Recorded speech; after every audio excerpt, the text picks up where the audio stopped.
Welcome to Eyes on Intel. This broadcast is built on 3 pillars: accountability, awareness, and, most of all, intel. Because we operate as an independent one-person newsroom, our growth depends entirely on you. When you donate and support this platform, those resources go directly into the fight. The more backers we have, the more we grow. Your support funds the FOIA and FOIL requests, the deep dive investigations, the OPSEC tools, and the community outreach necessary to expose these systems. But listen to me carefully. If you do not have it to give, do not feel bothered. Put food on your table. Put gas in your car. You cannot resist, you cannot fight back if you are not taking care of yourself first. That is what is most important of all. If you cannot donate, just share this broadcast. Now, let us get straight into it. The erosion of your civil liberties is not some abstract concept, waiting for a Supreme Court ruling. It is happening right now, violently, on our own doorsteps. Today, we are breaking down a terrifying piece of footage out of Utah. A Native American family experienced a complete, violent breakdown of the legal system inside their own home.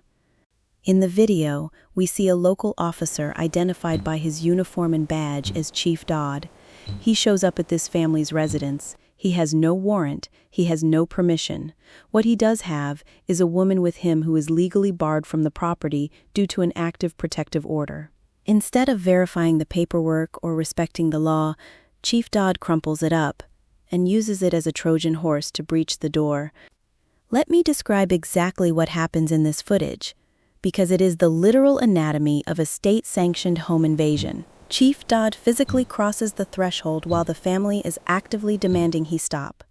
The women inside are distressed and angry, which is exactly how any human being would react to an armed man forcing his way into their living room. But the officer treats their verbal self-advocacy as a physical threat. He violently wrestles an unarmed Native American woman in white to the wall and then to the floor. When another woman in a blue shirt attempts to intervene by citing her legal rights and the active protective order, she is targeted next. She is wrestled to the ground and handcuffed. The absolute most terrifying moment comes at the 4-minute and 32-second mark. After the women are already subdued, Chief Dodd unholsters his lethal firearm and points it at the family inside their own home. This is not just one officer losing his temper. This is a systemic philosophy. It is the colonization of private space, and it is the absolute dehumanization of the people inside it. But more importantly, this is a direct result of the green light being given to law enforcement across the country. If you want to know why a local police chief feels comfortable violently bypassing the Fourth Amendment, you have to look at the federal blueprint. You have to look at how ICE operates. For years, federal agencies have been normalizing coercive tactics to bypass judicial warrants. ICE routinely uses administrative warrants to force compliance. Those are not signed by a judge. They are internal agency permission slips, signed by other officers. The DOJ has allowed an environment to fester where militarized tactics and state violence thrive without accountability. ICE agents have been given the operational green light to manipulate, coerce, and force their way into private spaces. Do not think for a second that local law enforcement officers are not paying attention to that exact blueprint. When ICE blurs the lines of the Constitution and gets away with it, local cops take notes. The threshold of the home is no longer treated as sacred. If federal agents can bypass a judge, local chiefs like Dodd will look for their own workarounds. If they do not have a warrant, they will weaponize a protective order dispute. If they do not have permission, they will just use physical force and draw a weapon. This is the new normal. The mechanisms of dehumanization are being shared from the federal level down to the local precinct. They view marginalized communities, especially Native Americans, not as citizens with constitutional rights, but as hostile territory to be conquered. So, how do you survive this? You have to harden your perimeter, both physically and digitally. Never open your door for law enforcement unless they slip a judicial warrant under the door. You have no legal obligation to open your home for a friendly conversation. If you must communicate, do it through a locked door and state clearly that you do not consent to a search. But your physical house is only half the battle. If you're organizing, filming, or speaking out against these systems, You are generating a massive digital exhaust that agencies use to build profiles. Stop handing over your location and associations to data brokers. Route your traffic through a strict no-logs VPN. Use Tor for sensitive research. If you are dropping footage like this Utah video, aggressively scrub the EXIF and metadata before you post it, so you do not hand them the GPS coordinates of your living room. They cannot serve paperwork to a digital ghost, and they cannot easily break into a home that knows its rights and keeps its doors locked. If you want to understand how state violence trickles down to your local precinct, you have to look at the top first. We have brand new footage showing exactly how federal agents operate when they know there is zero accountability. In this video, a United States citizen is walking down a public sidewalk. He is doing nothing illegal. He is simply exercising his First Amendment right to film in public. An ICE agent driving a dark Ford Expedition turns into a gated entrance. Instead of waiting for the pedestrian to cross, instead of honking, instead of yielding like literally every driver is legally required to do, the agent drives his SUV straight into him. When the man tells the agent he just hit him, the agent gets out of his vehicle in full tactical gear and a face mask. He does not check on the pedestrian. His response is to aggressively tell the man to move out of the way. He tries to twist reality by claiming the man is interfering with operations just for walking on a public sidewalk. It gets worse. The situation spirals into straight intimidation. The federal agent gets in the civilian's face and tries to provoke a physical reaction. He taunts him. He calls him a punk. He says, "You ain't gonna do shit." This is a federal agent taunting a civilian after hitting him with a car. We have seen ICE agents use lethal force and claim they were in fear for their lives when a civilian simply moves a car near them. But when federal agents are the ones behind the wheel, they show absolutely no fear. They weaponize their vehicles, that is reckless endangerment and assault with a deadly weapon, and it happens with total impunity. This is exactly how people end up dead. Today we are also looking at Raleigh, North Carolina, and we have a very specific message for the authoritarian sympathizers and the cops who protect them. If you want absolute, undeniable proof that the police do not exist to protect the public, you just need to look at how they treat right-wing violence versus how they treat peaceful protests. At a No Kings rally in Raleigh, people from all walks of life were out on the sidewalks exercising their constitutional rights. They were standing up to the oligarchy. Then comes the state-sanctioned intimidation. In the video, a man driving a truck completely decked out in MAGA decorations decides to use his 2-ton vehicle as a weapon. Painted aggressively on both sides of his truck are the words, "Support ICE." He is not just driving by to voice an opposing opinion, he is actively swerving his truck toward the sidewalk. He is using his vehicle to terrorize peaceful protesters. And then he hits someone. This was not an accident. This was a vehicular assault. We know exactly how hard he hit that human being because as he speeds off to commit a felony hit and run, his driver's side mirror is completely shattered. It is dangling loose from the frame of the truck. The physical proof of his violent crime is hanging right there in plain sight as he drives away. Now let us talk about the police. Let us talk about the absolute cowards in uniform who were supposedly there to secure the area. There were multiple officers stationed right there on the scene.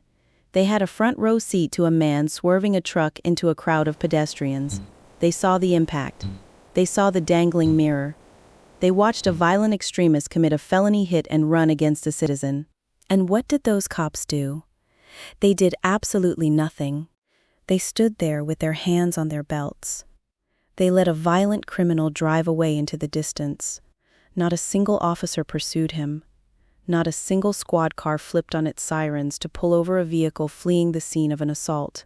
Why? Because the side of the truck said, "Support ICE," because the truck was wrapped in the political aesthetics of the police state. When the person behind the wheel supports the violent, authoritarian mechanisms of the state, the police will let them commit felonies in broad daylight.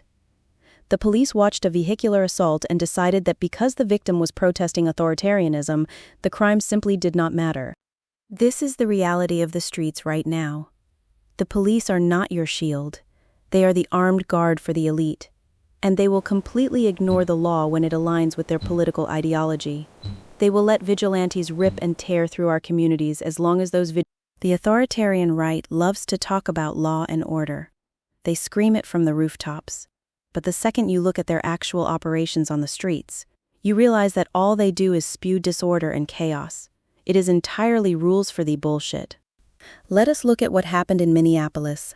ICE executed Renee Good. She was a 37-year-old mother, a United States citizen, and she had just dropped her 6-year-old child off at school. She was sitting in her SUV, posing absolutely no threat to anyone.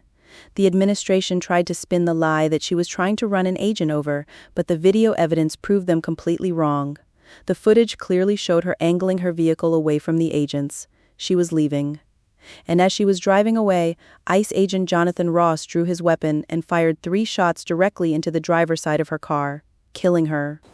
They execute an innocent mother who posed zero threat, and the system bends over backward to protect the shooter. That is their version of law and order. And speaking of their version of law and order, let us check back in on our MAGA hit and run driver down in Raleigh, North Carolina. The guy who painted "Support ICE" on his truck, swerved onto a public sidewalk, hit a peaceful No Kings protester, and drove off while the local cops just watched and did nothing. Well, that driver is about to find out how the real world works. While we do not dox people, the internet is undefeated. The video of his violent stunt clearly shows his license plate number. It clearly shows his VIN. It is just a matter of time before he is identified. You cannot commit a felony vehicular assault in broad daylight, leave your shattered mirror on the pavement, and expect to just fade back into anonymity. These people must be held accountable. Today we are also looking at a masterclass in manufactured consent. If you want to know how a police state normalizes itself, you do not look at the boots on the ground first. You look at the citizens cheering for the boots. We have a video out of the Atlanta airport, and it is chilling. You have a passenger filming heavily armed ICE agents standing at the security checkpoints. These agents are checking IDs, they are verifying boarding passes, and the guy filming it is actually thanking them. He says, "Look, you got ICE agents checking people in, doing their work. I do not know what people are talking about, how they are just standing around. Thank you guys." Make no mistake, this is programming. This is the exact conditioning required to build an authoritarian society. Let us ground this in reality and look at the actual mechanics of what is happening here. The government manufactured this crisis. We are in the middle of a partial shutdown. Civilian TSA workers have been starved out and forced to work without pay for over 5 weeks. The state deliberately broke the civilian infrastructure, created massive 4-hour lines of desperate and exhausted travelers, and then deployed militarized federal immigration agents to rescue the public from the exact crisis the state created. They are replacing civilian infrastructure with a paramilitary force. When you have a guy filming a tactical unit at a domestic airport and defending them against their critics, you are watching the death of a free society in real time. It is textbook indoctrination. The state does not even have to force compliance anymore because people have been conditioned to beg for it. Today we are also looking at Los Angeles, where the LAPD has completely lost their minds.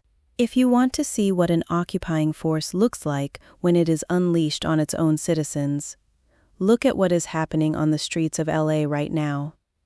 The police are using a highly aggressive crowd control tactic called Kettling. For those who do not know, Kettling is when heavily armed riot police form a perimeter and trap a crowd in a confined space.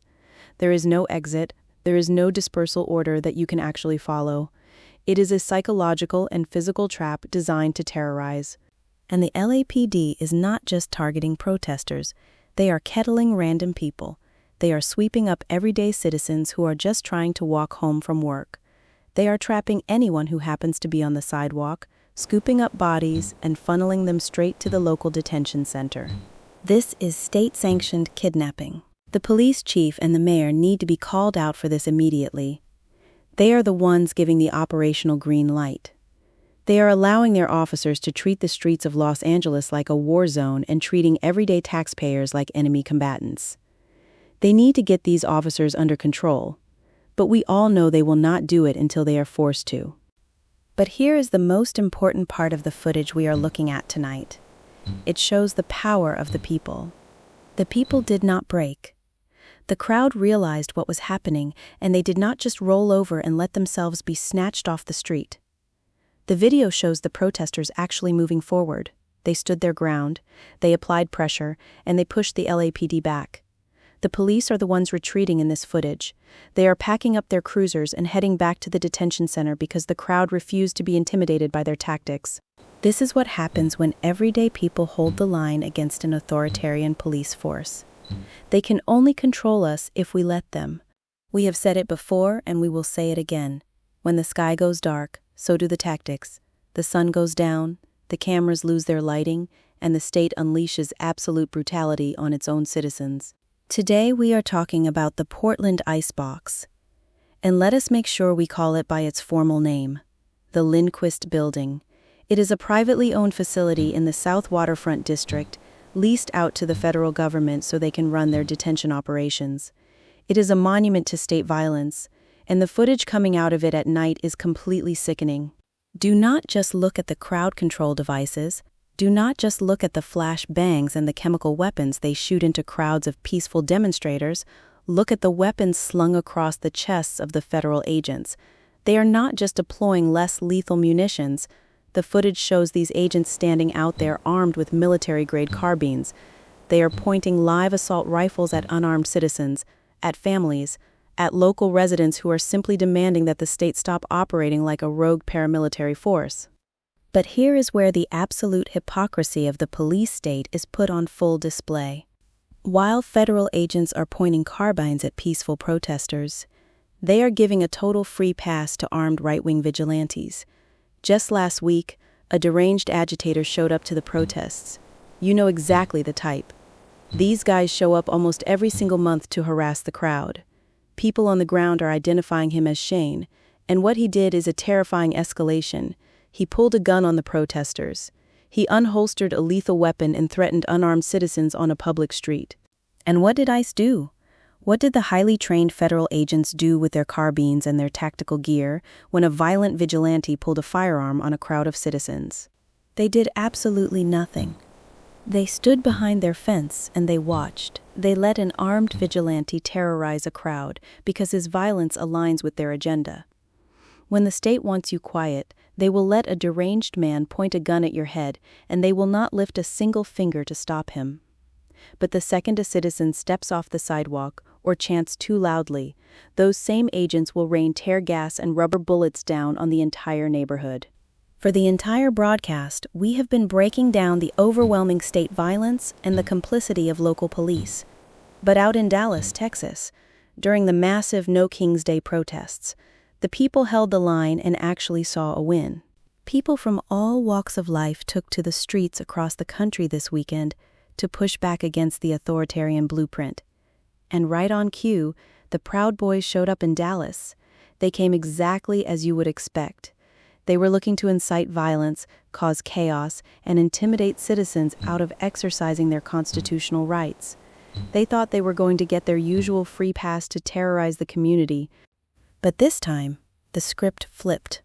In the video circulating from the Dallas protests, you see a squad of police officers actively rushing down the sidewalk. The people filming did not know it at the exact moment. But those officers were not mobilizing to kettle peaceful protesters. They were responding directly to the Proud Boys getting violent. The cops actually stepped in and stopped the vigilantes. Arrests were made. The violent agitators, who usually thrive on state protection, found themselves in cuffs instead. This is what happens when the people do not back down. The sheer volume of citizens in the streets and the unrelenting pressure of thousands of cameras completely shattered the usual dynamic. The police were forced to do their actual jobs and arrest the extremists trying to incite a riot. The protesters held their ground. The Proud Boys were shut down, and the community protected itself. We take these wins because they prove that the authoritarian machine is not invincible. When the people show up in massive numbers, the system has to bend. Celebrate this victory, but do not drop your guard. The fight is far from over. Keep your cameras rolling at these protests. Keep holding the agitators and the police accountable, and always protect your digital footprint when you get home. Scrub your metadata, Route your traffic through a strict no-logs VPN. Do not hand the state any easy targets. As we sign off today, just remember, you need to take care of you and yours, the ones you love, before you can help others. But if you have a little extra, help us grow. Lock it in. Instead of feeding the machine, help pay for the wrenches and blowtorches to dismantle it. Chinga la migra. Keep your eyes on the intel, and as always remember, open hearts, open minds.